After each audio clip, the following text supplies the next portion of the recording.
de combater a impunidade, e a impunidade vai se conseguir na hora que tiver uma legislação pronta, acabada, clara no combate à violência homofóbica, que é um crime, na minha opinião, absolutamente condenável e que merece uma providência por parte do Congresso Nacional, que existe para fazer leis. Eu vim aqui para, sem alardes, sem radicalismos, sem exageros, trazer essa minha palavra de indignação. Porque se há uma coisa que vicie dentro de uma democracia, é a convivência com a improbidade e, mais do que isso, a convivência com a impunidade. De modo que, dito isso, cumprimentando a senadora Marta Suplicy pelo esforço que tem feito, que está fazendo e que vai continuar fazendo, eu quero dizer que confio muito em que esse seminário vai produzir bons resultados e pode contar com a minha palavra de moderação, de equilíbrio e de trabalho no sentido de que a violência homofóbica tenha fim na República Federativa do Brasil. Muito obrigado. Muito bom. Obrigada. Eu agradeço muito o senador Agripino Maia.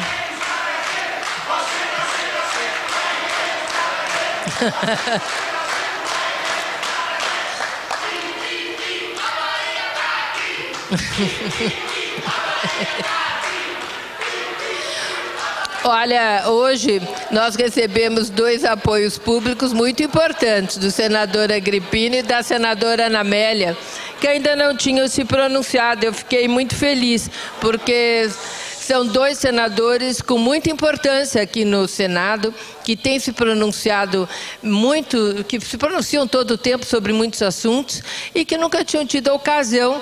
Eu acho que Vossa Excelência não é da Comissão de Direitos Humanos, né? Não. E eu vou pedir para ser, porque temos um voto garantido.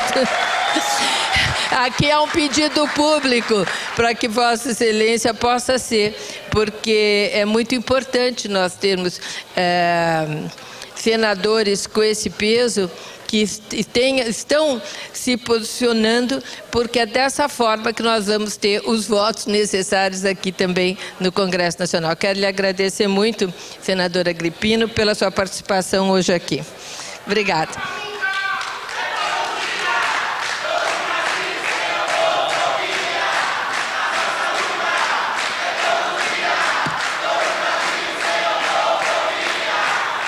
Bom, e agora nós vamos dar a palavra pelo último orador do dia, que será o Dr. Paulo Iotti, advogado do Centro de Referência em Direitos Humanos de Prevenção e Combate à Homofobia, da Prefeitura de São Paulo.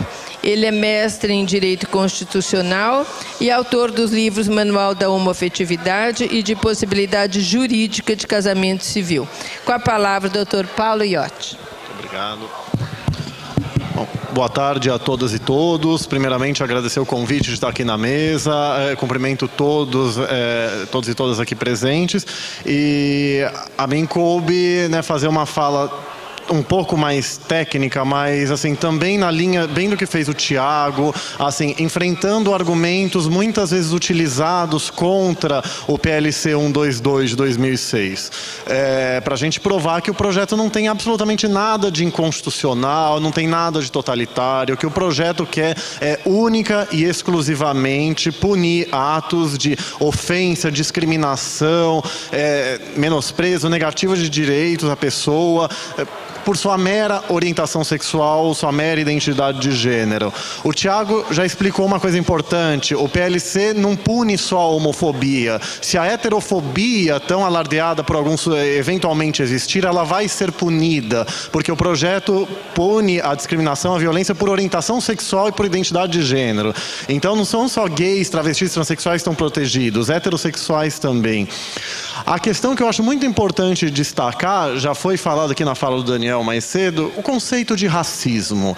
O Supremo Tribunal Federal, num julgamento paradigmático que falou sobre antissemitismo, o habeas corpus 82424, para quem quiser consultar, falou: racismo não é só discriminação por cor de pele, como intuitivamente a gente pensa. Racismo é toda e qualquer ideologia que pregue a inferioridade de um grupo relativamente frente a outro. Então, o Supremo, nesse julgado, falou que é constitucional, que é adequado punir o antissemitismo, a discriminação contra judeus, como crime de racismo, e pelo mesmo motivo, sendo o heterossexismo, a ideologia que prega a heterossexualidade como única sexualidade aceitável, uma ideologia que prega o menosprezo, a discriminação contra homossexuais e LGBTs em geral. Quando a gente fala de homofobia, a gente está obviamente abarcando a transfobia, que é o preconceito, a discriminação contra travestis e transexuais. O heterossexismo e a homofobia são condutas e ideologias inerentemente racistas. É racismo você menosprezar um gay só por ser gay e não por ser hétero, um LGBT só por ser LGBT. Isso é importante ser destacado. Então, absolutamente adequado punir a homofobia dentro da lei de racismo, que é a nossa lei geral antidiscriminatória, como diz o Roger Halp Rios, de maneira pertinente. Sobre a liberdade de expressão, muita gente fala que o PLC afrontaria a liberdade de expressão. É um discurso falacioso, muito equivocado, porque já foi dito, liberdade de expressão não protege discurso de ódio, liberdade de expressão não protege incitação ao preconceito, incitação à discriminação, não protege ofensas puras e simples. Então, na discussão aqui no Senado, muitos das lideranças fundamentalistas que se opuseram ao projeto, eles não querem que a gente tenha, punindo a homofobia, o artigo 20 da atual lei de racismo, que é o praticar, induzir ou incitar o preconceito e a discriminação por orientação sexual e identidade de gênero. Ou seja, eles não têm o menor pudor de confessar que incitam o preconceito e a discriminação. E isso, sinto lhes informar que não é protegido pela liberdade de expressão. Por quê? Vamos entender, liberdade, desde sempre, desde a Revolução Francesa, na Declaração dos Direitos do Homem e do Cidadão, fala-se, liberdade é o direito de se fazer aquilo que se quiser, desde que não se prejudiquem terceiros. Você ofender, discriminar, incitar o ódio, você está prejudicando o grupo vitimizado.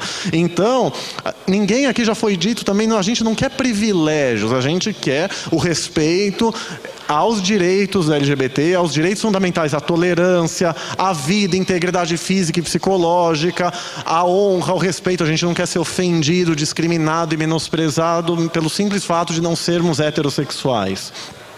E, como dito pelo Supremo Tribunal Federal nesse outro julgado também, a liberdade de expressão é limitada pelos outros direitos fundamentais, que eu já falei, a tolerância, a igualdade, a não discriminação. Então, é uma coisa muito batida, tranquila se falar que não existem direitos absolutos.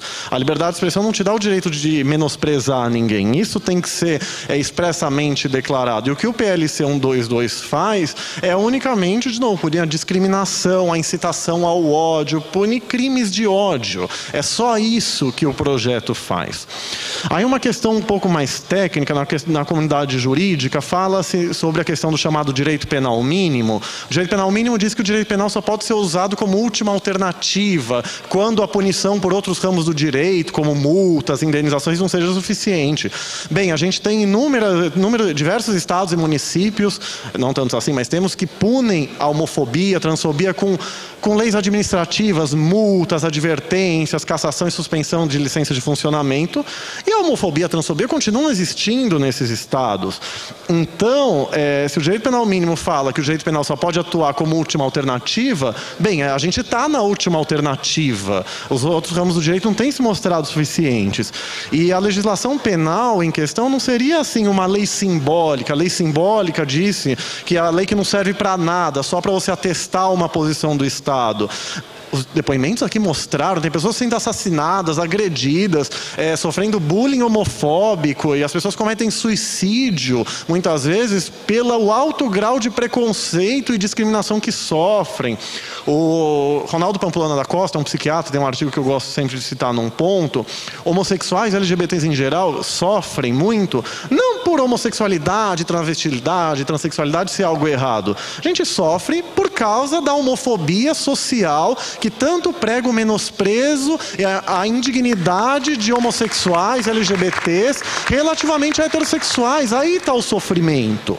Então, isso tem que ficar muito claro. Então, justifica-se a criminalização da homofobia, criminalistas em geral, também pela ideologia do direito penal mínimo, que a gente tem que resguardar esses bens jurídicos importantes da tolerância, da vida. A tolerância é inerente à vida em sociedade. Você não é obrigado a gostar de ninguém, mas você é obrigado a não agredir, não ofender ninguém.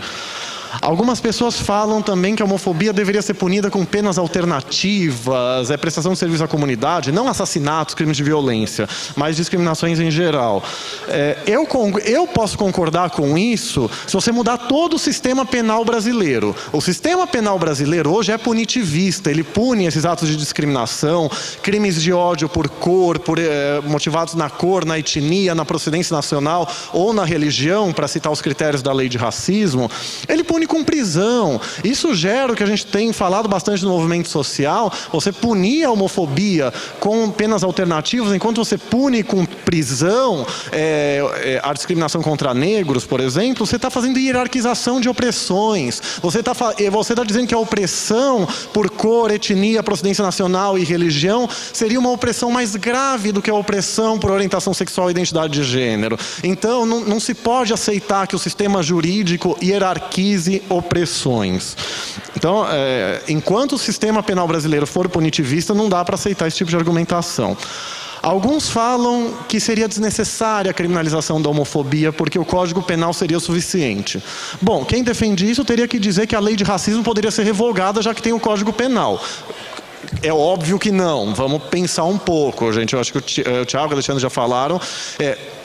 A discriminação por cor, etnia, procedência, religião, orientação sexual e identidade de gênero é crime de ódio.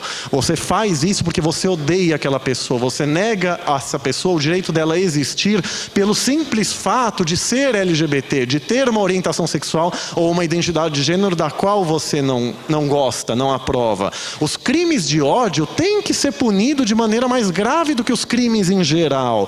Se você comete um assassinato sem um motivo aparente, mas você comete um assassinato porque você odeia negros, é claro que esse assassinato pela cor de pele da pessoa tem que ser punido de uma maneira mais grave do que um assassinato que não tem uma ideologia assim. Tem policial, delegado que não faz boletim de ocorrência sobre o fundamento, o pseudo-fundamento de que, aspas, a homofobia não é crime, fecha aspas. A injúria é crime, e mesmo assim eles deixam de fazer o BO de injúria. Injúria é crime homofóbico ou não, olha que ponto chegamos. Então, a criminalização, muito mais do que simbólica, ela é absolutamente necessária no atual contexto histórico brasileiro. Gente, a gente vive num país que um pai e um filho estão abraçados, aí são confundidos por um casal homoafetivo que estão abraçados, que aparentemente homens heterossexuais não poderiam se abraçar, e seria uma coisa gay, seria coisa de viado, né, para essas pessoas, e o pai perdeu a orelha, eles foram agredidos porque foram confundidos com gays. Por isso que a gente fala, a gente fala que tem que se punir a homofobia, a discriminação por orientação sexual e identidade de gênero.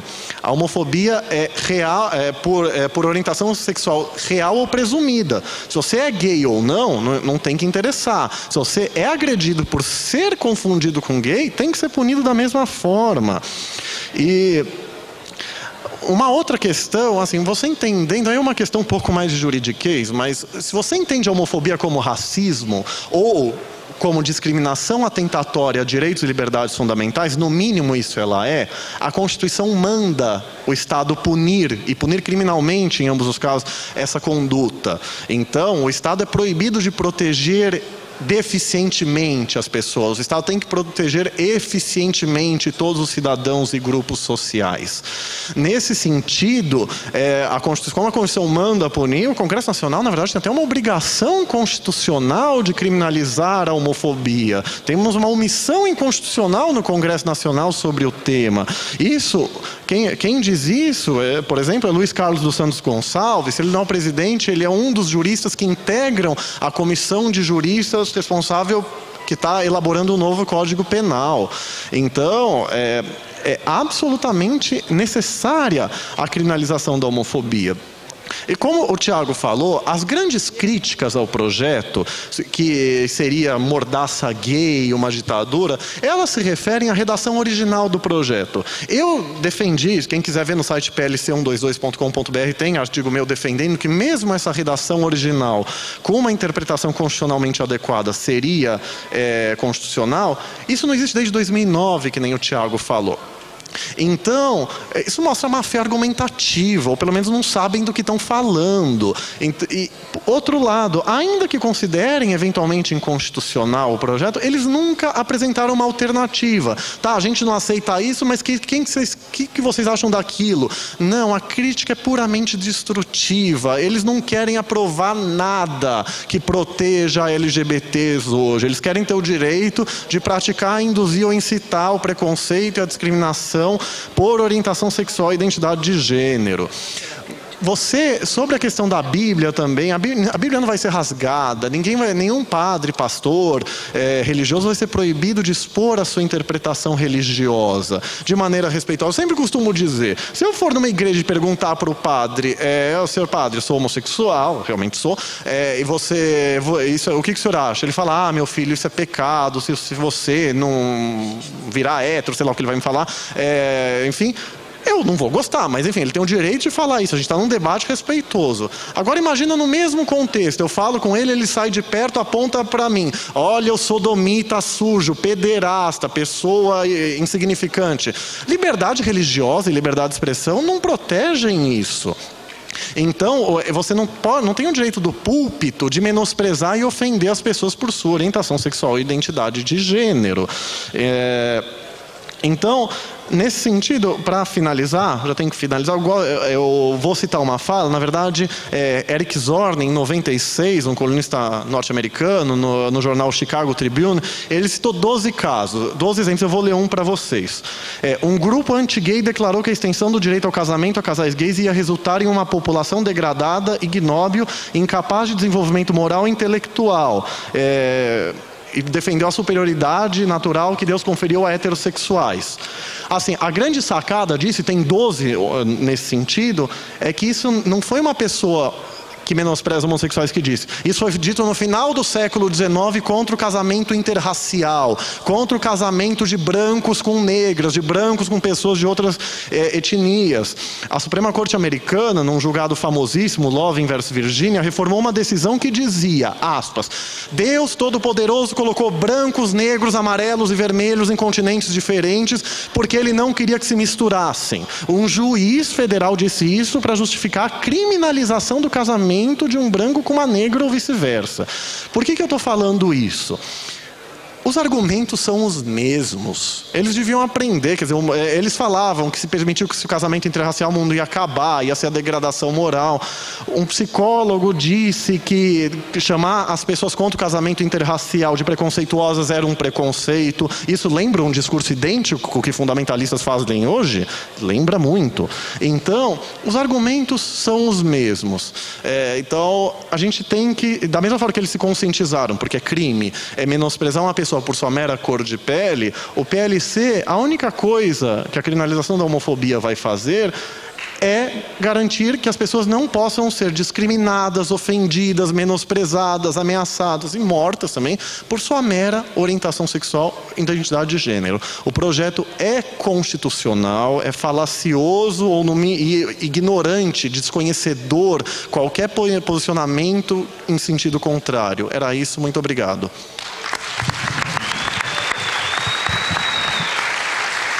Eu quero agradecer o Dr. Tiago, o Dr. Alexandre e o Dr. Paulo, porque foram bem incisivos na constitucionalidade do PL 122 e até ampliaram várias visões, trouxeram muitas experiências e isso tudo faz com que nós estejamos cada vez mais fortes para colocarmos o PL 122 em votação. Eu acho que foi esse seminário que nós encerramos agora, ele teve um mérito interessante, porque para nós estamos falando nós com nós. Mas na medida em que nós temos a TV Senado, que vai também depois ampliar nossa fala para fora, tivemos a participação de alguns dos senadores que são importantes na casa, formadores de opinião e de partidos que podem ter uma representação muito interessante na Comissão de Direitos Humanos, eu acredito que nós tivemos condição de avanço. E muitos têm perguntado, vamos votar o mês que vem? Vamos votar? Não sei, porque não é assim. eu acredito que nós temos chance de passar e que nós devemos cuidar muito para que, quando apresentemos novamente, nós tenhamos a capacidade de articulação e de situação conjuntural favorável, porque muito depende disso. Quando as pessoas falam, olha, o Obama assumiu o casamento gay. O Obama já pensava a favor do casamento gay quando foi eleito a primeira vez e não teve nenhuma condição política de assumir o casamento gay. Então, nós temos que ver exatamente aqui o que nós, que somos militantes dessa causa, podemos fazer frente à sociedade civil. Que ela se manifeste aos seus senadores, que não conversam esses assuntos com os seus eleitores, porque não é um assunto da pauta daquele senador ou daquela senadora. E ele é favorável, mas ele não sabe o que o seu eleitor pensa. Então, quando chega na hora de votar, ele não tem por que se posicionar, ele tem um receio de se posicionar, mas quando os seus eleitores começam a se manifestar, como se manifestam os que são contrários? A minha caixa de e-mail, vocês não sabem o que é de coisa contrária, né? Porque eles são organizados. E a gente não fala, não pede para a sua vizinha, olha, você sabe, lembra em quem você votou? Tá bom, você não quer mandar um e-mail dizendo que você seria favorável à votação do 122 e que você espera que a sua senadora ou seu senador vote favorável? Aparentemente isso, não, isso não vai fazer diferença. Faz total, gente. Faz total.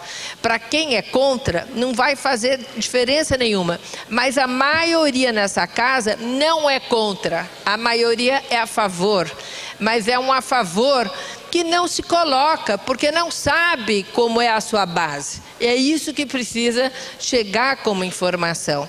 Então, eu agradeço imensamente essa presença que nós tivemos hoje aqui, a todos que se dispuseram a trazer o seu conhecimento, a sua força, o seu conhecimento para nos expor, e principalmente as famílias que já passaram por tanto sofrimento, e que nós sabemos que cada vez que você senta para relatar alguma coisa tão penosa, volta muito da dor.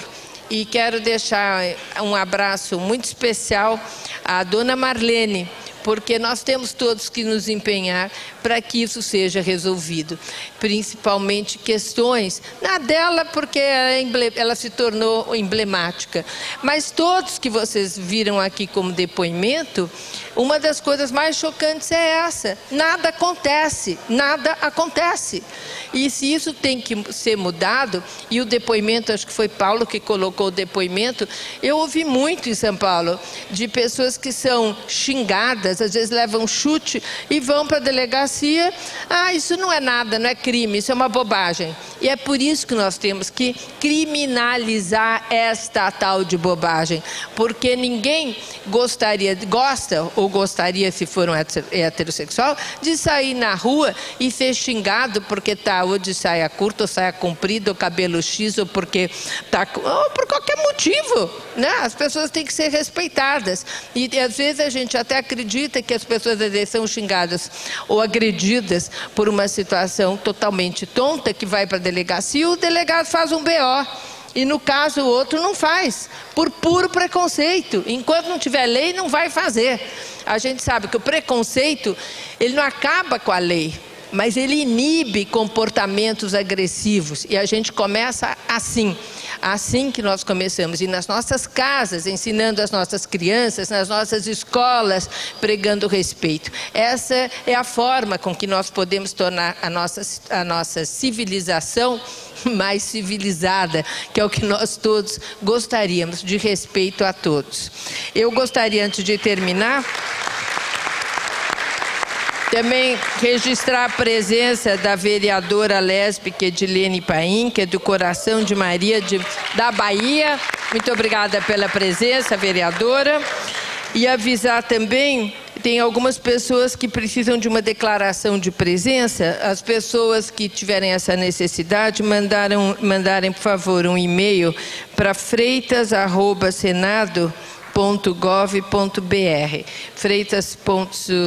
freitas@senado.gov.br, que nós enviaremos a certificado de presença ao seminário. E boa marcha para todo mundo amanhã.